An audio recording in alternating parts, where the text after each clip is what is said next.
Hi, everyone, and welcome back to the Caregiver Empowerment Program. Today, we're going to continue on the webinar of bipolar disorder, and we'll be focusing on part two of this webinar, an introduction to bipolar disorder, how you can help. My name is Alexandra Ferreira, and I'm a senior clinical psychologist at NUA Healthcare. In today's webinar, an introduction to bipolar disorder, how can you help? We'll be looking at important steps on how someone can know that they have bipolar disorder and what is involved after being diagnosed with this mental illness. We will also make available for download additional resources, suggestions of helpful books and information on relevant support groups, as well as guidance on where to seek additional support in the community. This webinar is suitable for caregivers supporting those who have bipolar disorder and experience mood difficulties. In part two of this webinar, we'll be covering a series of topics. These include how can someone know they have bipolar disorder, what comes next after being diagnosed with bipolar disorder, how can someone with bipolar disorder stay well, how can we get specialist help, and then we'll complete it with the summary of all the content covered in this part of the webinar. How can someone know they have bipolar disorder?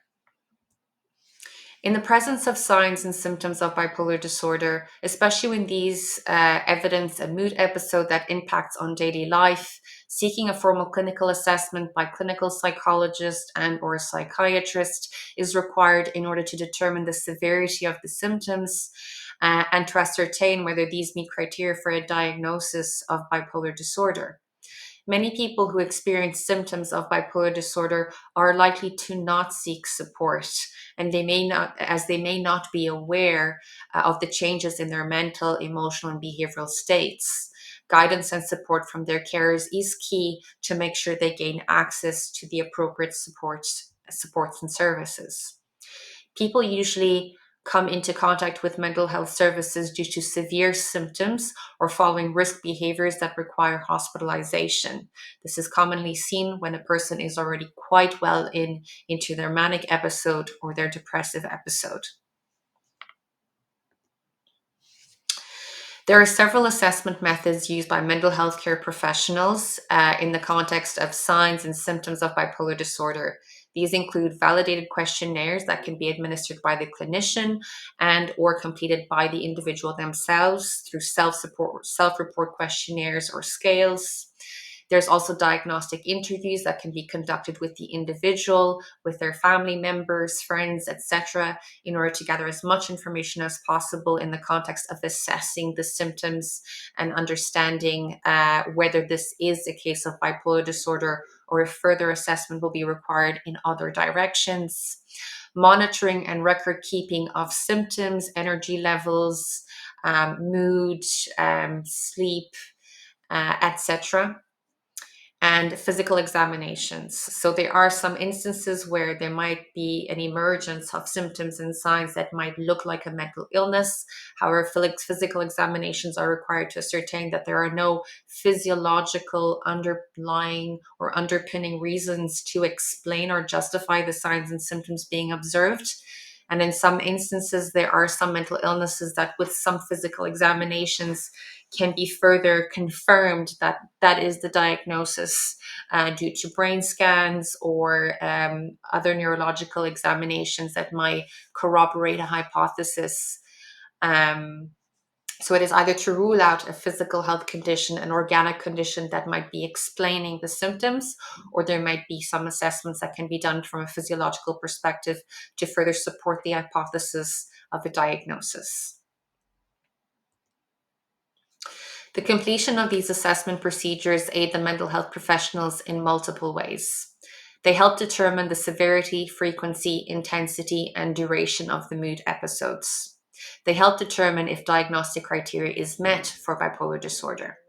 They specify the level of insight that the individual has in their mental health difficulties. They help develop a case formulation, which is a theoretically based explanation of the difficulties, how these developed initially, and what is maintaining them currently. They help the clinician in conjunction with the individual to set therapeutic goals based on what the individual would like to achieve in therapy. and they help delineate an appropriate intervention plan to reduce and manage bipolar disorder symptoms. Assessment procedures are generally administered before and after intervention so as to monitor the progress of the therapeutic intervention and to see if there are any further therapeutic supports required or if there may be a more appropriate intervention to implement for this particular individual. What comes next after being diagnosed with bipolar disorder? Once formally diagnosed with bipolar disorder, there are several treatment options available. One is medical or pharmacological. Lithium is prescribed as the main source of treatment. Now, there are other medications that are prescribed for individuals that have bipolar disorder, and those medications would be essentially mood stabilizers, since mood is one of the main things that fluctuates and that can lead to changes in other areas of the person's functioning, resulting in a mood episode. But in the event that the individual also experiences psychotic symptoms, if they're more prone to manic episodes and psychotic symptoms in that context, they can also be prescribed antipsychotic medication. However, lithium is one of the most common prescribed medications for bipolar disorder. From a psychological therapy perspective, this essentially helps people develop strategies to manage daily and acute stress that may trigger the onset of a mood episode as well as other symptoms. It is the combination of medication with psychological therapy that promotes the best therapeutic outcomes. So, psychological therapy for bipolar disorder includes psychoeducation. This helps provide individuals with a greater understanding of their mental illness and what is required to successfully manage their symptoms, such as medication adherence, early detection of mental health deterioration, stress management strategies, and maintenance of an adequate lifestyle or adequate lifestyle habits. Cognitive behavioral therapy, or CBT, focuses on the development of relevant skills in order to prevent relapse. These skills include self monitoring, so providing the individual the ability to self monitor his own mood, his own energy levels, his concentration, his drive, his engagement in risk behaviors, etc. So, to monitor himself from a cognitive, from an emotional, and from a behavioral perspective, the domains that are typically affected in bipolar disorder. Identification of triggers, so triggers that could result in stress, in emotion dysregulation. Changing patterns of unhelpful thinking and behavior. Understanding one's own early warning signs. Acquiring effective coping strategies to manage stress and symptoms. Building social networks or support. Managing risk behaviors or reducing impulsivity. Supporting with the development of an adequate daily structure and routines. How can someone with bipolar disorder stay well? Individuals with bipolar disorder can adequately manage their difficulties by resorting to appropriate coping strategies and stress management techniques. Also, cognitive behavioral therapy helps the individual to think and behave differently, which may contribute to a reduction in the emotional distress that they feel and consequently the onset of a mood episode. Even though this is true, this does not mean that the individual will never experience symptoms of bipolar disorder again once they have developed the relevant skills. Relapses occur, especially during the treatment process, and that is perfectly natural in the journey to recovery. Individuals and their carers should not be discouraged when this does occur. It is worth reiterating that poor management of stress is a major contributing factor to mood episodes, and that it can occur at any stage in a person's life or when confronted with an acute life stressor, such as the loss of a loved one, loss of a job, etc. A relapse in bipolar disorder occurs when an individual is emotionally triggered or experiences minor or significant changes in their daily structure routine, resulting in the onset or exacerbation of bipolar symptoms, either manic or depressive. Part of relapse prevention consists in teaching the individual to recognize and expect early warning signs in the future and to develop a plan on how to deal with those symptoms when they do present. So there are things that you can do to support an individual in preventing these relapses and in promoting them to stay well from a mental and emotional perspective when early warning signs are present in bipolar. That is to encourage the individual to engage with relevant services and professionals, so with their mental health treatment, with their mental health team, and their treatment plan that was developed in conjunction with their mental health team. Encourage the individual to remain medication compliant. Being medication compliant is one of the most important things in the context of relapse prevention in bipolar disorder. The reason for that is because there is essentially mood episodes essentially result from a lack of balance or unbalanced neurochemistry in the brain. So the brain is not working in balance, and that is usually what leads the person to experience a mood episode. What the medication does, so mood stabilizers, and of course, if required, the antipsychotic medication, it helps keep the neurochemistry in the brain balanced, and that supports with the prevention of relapses. So medication compliance is fundamental. And that is why it's so much discussed in psychoeducation. Actively listen to the individual when they are sharing a concern or worry or display any intense emotional reaction. Support them in resorting to their coping strategies when this occurs. However, if it is important to not assume that every change in mood is a sign that someone is unwell. We can easily fall into the trap of thinking that every time there is a change in mood, there might be a risk of a mood episode occurring for someone with bipolar disorder. However, all of us humans, we experience mood changes, and that could be due to hormones, it could be to external factors, other internal factors like thoughts, and not everything is suggestive of a mood episode. That is why we need to look out for the early warning signs, which I'll discuss a bit more in depth in a bit. However, it is important to pay attention to someone's emotional experiences.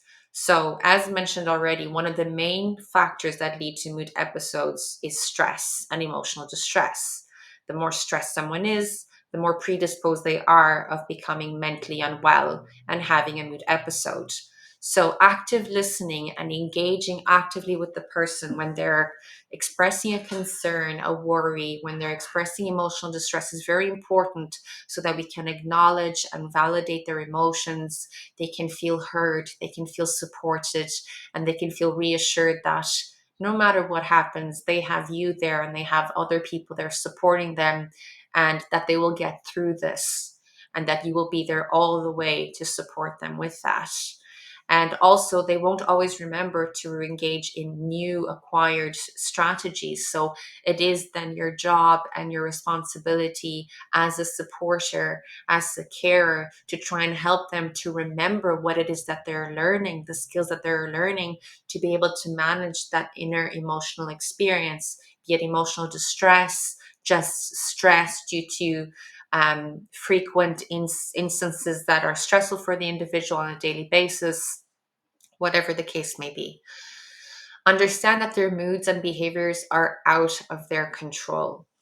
When someone with bipolar disorder goes through a mood episode like mania or depression, their brain is not working in balance.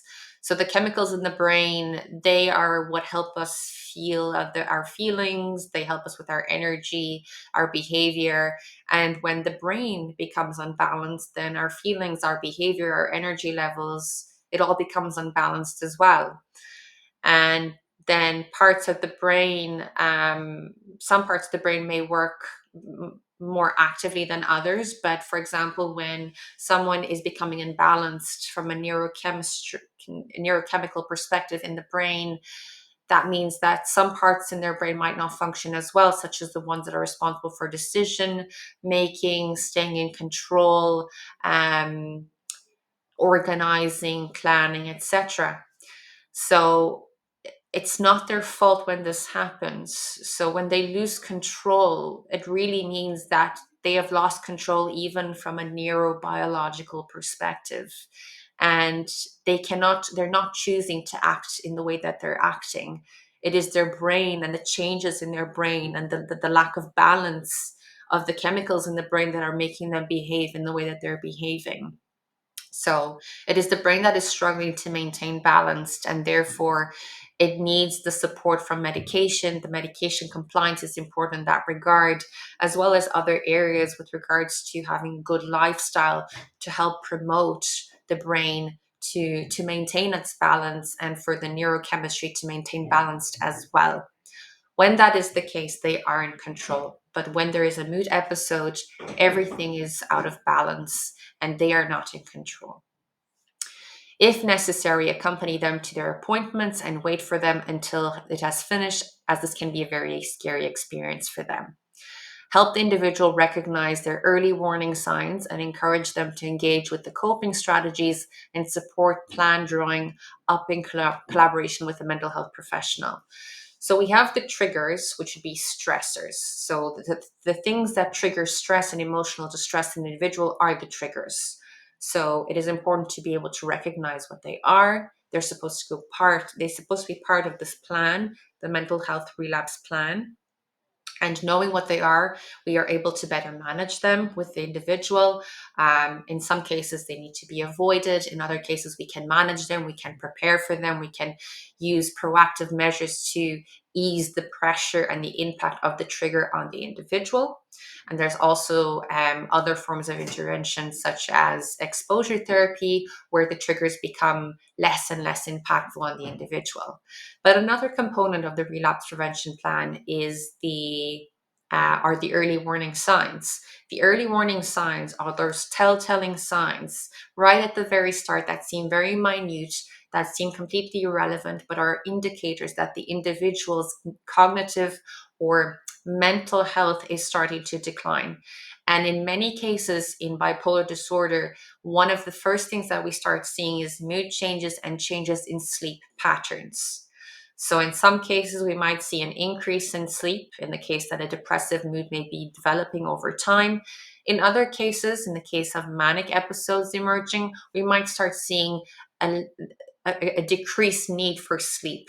And this might happen just one night, and that might seem very irrelevant. But in many cases of individuals with bipolar disorder, that is already an early warning sign dictating that this person is entering an orange zone, and that if these changes in their presentation are not addressed immediately, be it with medication, be it with stress management intervention, the person will most likely relapse into a full blown mood episode.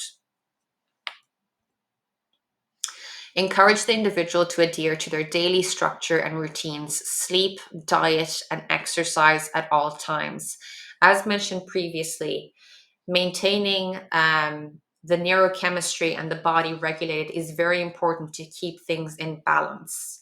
If things are balanced from a physiological and neurochemical perspective, then it is more likely that the individual may be more stable from a mental health perspective, and we may be able to support in preventing mental health relapse in these instances, or prevent mental health deterioration.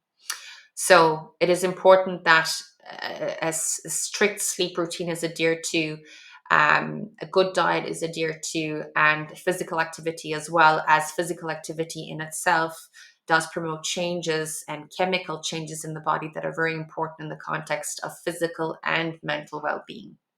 Resort to the emergency plans developed in conjunction with mental health professionals for when the individual appears to be experiencing severe mood symptoms or episodes. It is likely that they may require medical care or hospitalization.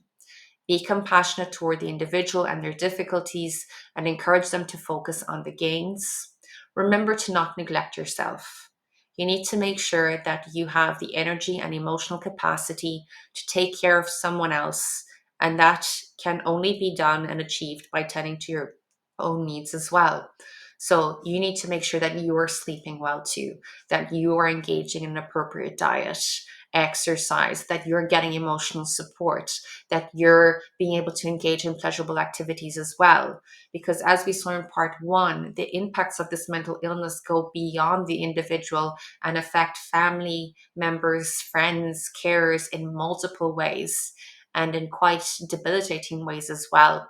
So self care is extremely important in order to take care of someone else who has bipolar disorder. Please refer to the resource section of your learning management system for more guidance on promoting healthy sleep patterns and a list of these guidelines, which you can then print. How can we get specialist help? So, whenever there is the emergence of signs that are suggestive of bipolar disorder or even mood difficulties, the GP services would be the go to. A referral to your local mental health services can be obtained through your GP. You can also access mental health services through the accident and emergency departments, but this is only in the event of an emergency situation or a crisis situation. And what that means is if you have an individual that is presenting with signs of bipolar disorder or mood difficulties, but they're engaging in high risk behaviors such as self harm, suicidal behaviors, risk behaviors that might put themselves at harm or other people at harm. In these situations, you need to take this individual, your loved one, the person you care for, to A&E, or it's a matter of calling the ambulance to ensure their safety. And through this pathway, they will get access to the appropriate mental health supports that they require. You can find more information about additional services that support individuals struggling with mental health difficulties in the resources section for this webinar on your learning management system. To summarize, in part 2 of this webinar, an introduction to bipolar disorder, we looked at how someone can know how they have bipolar disorder and what is involved after getting diagnosed with this mental illness. We also looked at guidance on where to seek additional support in the community if it is required. You should now have a greater understanding of how can someone know they have bipolar disorder, what comes next after being diagnosed with bipolar disorder, how can someone with bipolar disorder stay well, how can we get specialist support, and where can someone go to seek that support. Thank you for your time and attention during today's webinar. We hope you found it helpful. Should you wish to add structure to your caregiver routine, please refer to the sample tools and third-party resources associated for this webinar, which have been conveniently uploaded to your learner area of the learning management system. Please keep in mind that these are only samples, and with your newly acquired knowledge, you may choose to use these in whole or in part, or research alternative resources and tools yourself. If you have any questions in relation to any of the topics or areas raised in today's webinar, please feel free to contact our team by emailing clinicaldepartment@nuahealthcare.ie. Thank you for your time.